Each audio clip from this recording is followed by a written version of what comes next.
Welcome to Let's Talk D&D 3.5. Today I'm going to do a Prestige class highlight on the Bear Warrior. It's not necessarily the most interesting class. It's got 5 dead levels out of 10, so it's got that going against it immediately. Then one of the levels, it's just Rage +1 per day. Another one, it's just Scent. And then what lives up to its name are the 3 levels where it gets a bear form. And in the bear form, it's similar to Polymorph, but different. So the rage bonuses, because that's how the Bear Warrior enters bear form, is in a rage. The rage bonuses are actually replaced by certain bear bonuses, which are different per form. And then in the form, just like Polymorph, you get the bear's size, move, natural attacks, or I guess natural weapons, natural armor, space reach, extraordinary special attacks, like improved grab, for example. And then I feel like it's an interesting class. It's good flavor. The prerequisites are a little high, with base attack bonus of 7. You're not going to be entering it until kind of late, considering that it's 10 levels and half of them are dead. So not the best choice for a barbarian by any means, but it is an interesting one. It's a very flavorful one. There's a lot of different ways to get into it. As long as you got some way to rage or frenzy, you can get into it. Obviously, barbarian is the easy entry point. You could do something like a Goliath Barbarian 1, Fighter 6 using the Dungeon Crasher variant. Do something fun like Knockback, Shock Trooper, and get a nice multiplier to your strength there. You'll be able to do a lot of nice damage with the increase to strength that comes with bear form.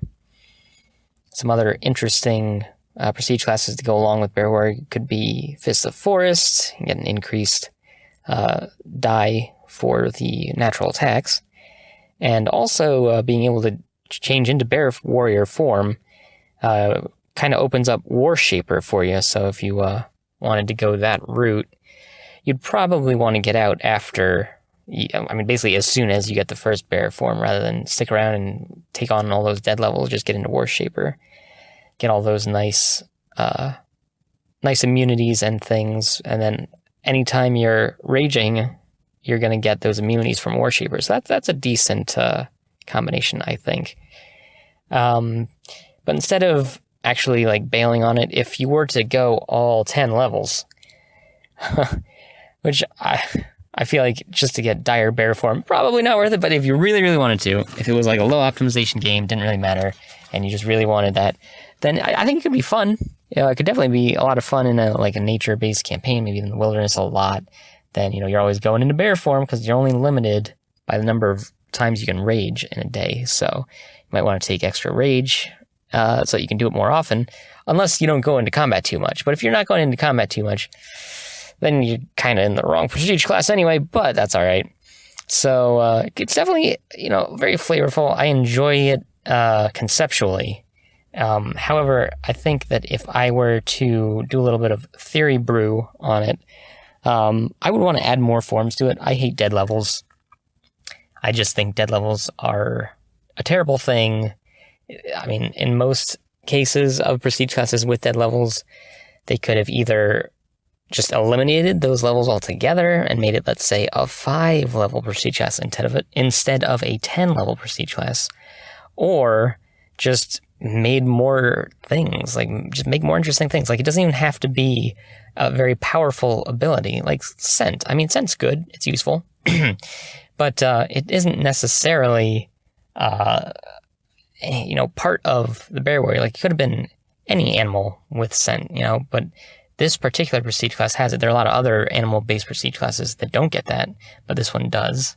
And it's just a neat little filler, It's not another bear form, it's just filler. And that's what dead levels should have. They should have interesting things, not necessarily powerful, but just something other than that irritating hyphen in the table that indicates you get nothing.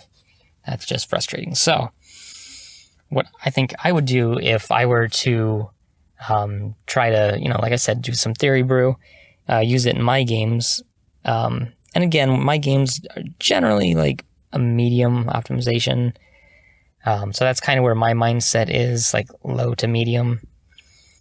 I prefer medium to high optimization, but in practice, it's more like low to medium. So I would want to add more bear forms to it.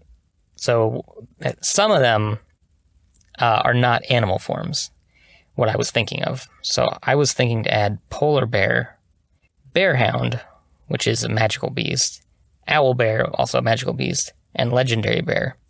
So right there, that's, 4 more forms. And if it was going to be a more of a lighthearted campaign, kind of a funny campaign, I think it would be really funny to have bugbear on the list, because it has bear in the name, and why not? It'd be funny. But again, if I was running a more serious campaign, then I wouldn't do that. But hey, you know what? 5 dead levels, there's 5 forms. Why not, right? First level, now you can turn into a bugbear. Hey, check me out. I'm a bear warrior, bugbear warrior. Oh, yeah. That would be one thing, certainly. Give more forms, because, hey, more forms means more fun. You have to do all kinds of, like this time, what am I going to turn into? Who knows? Is it the black bear? Is it the brown bear? Is it the legendary bear? Who knows? I could do it all. And then also, one thing that I dislike about the scaling of the original class is how each form has a set bonus. And it makes sense. The more powerful bear has a higher bonus. But if I was going to do this theory brew, I would have to consider, like, do I want each form that I'm adding to also have a set bonus? Or as you gain each level, you gain each new form, the bonus that you get increases, and it's just a static bonus for whatever form you take.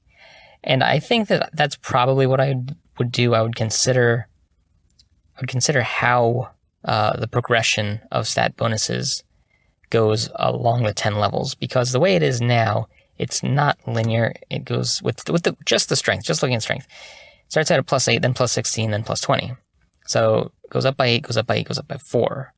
And since you only get the 3 forms and it's over 10 levels, what's really to propel you if you went to the second form, what's to propel you to go to the third form? You're only getting an extra +4 strength in that form. That's not really that great. So I would, and especially since, just beating stuff with bear claws isn't necessarily the most optimal way to do things. And again, depending on optimization level, it doesn't really matter. You go low optimization, that's fine. But just given other options, maybe you don't want to do that. So I would just consider a static bonus per form versus a progression of bonuses that is applied to any form. And then you could just choose the form you want at any given time. So let's say you happen to be traveling to the Arctic North, and it wouldn't really make sense to be a black bear, but let's say the way that I set it up, the black bear had better bonuses than the polar bear. Then you just be like, well, I get better bonuses in black bear form, I'm going to turn into a black bear. But you're in the Arctic, that's silly. Everything's going to see you everywhere. But you're weakening yourself by taking the polar bear form. So that's why I would think that it might be better to have a progression across the 10 levels that goes to your bear form regardless of what bear form it is. And also then you'd be able to look at the forms' extraordinary special attacks. Those attacks would just give you more of an incentive to change into a certain form over another one. Maybe that would provide you with more incentive to use different forms. Maybe not. Maybe you just like a certain form. Like maybe, hey, I really like the owlbear. Now I can turn into an owlbear. I'm just always going to do owlbear, That's the bear warrior. It's interesting. Just to glance at it, some thoughts on it.